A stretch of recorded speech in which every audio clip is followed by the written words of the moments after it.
Thank you for joining us today to celebrate this exciting milestone for you guys. My name is Olivia Sedlachek. If I haven't met you yet, I'm the marketing director at the Lovdahl Area Chamber.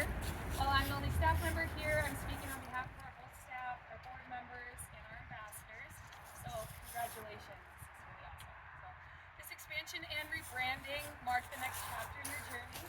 The Lovdahl Collective has always been about discovering conscious and inclusive self-care while emphasizing health and well-being.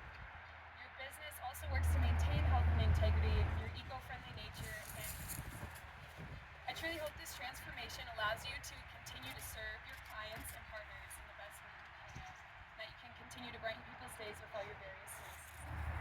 So with this expansion, we wish you and your synergy of small businesses luck as you have the chance to not only broaden your physical space, but also your vision and impact.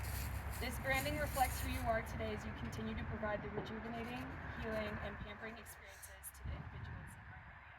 So with all that being said, I'm going to present a plaque to Alyssa and your whole team today. Rolled up. Congratulations. Are you guys gonna just all smile from We'll do one to all a little smiling? countdown Okay.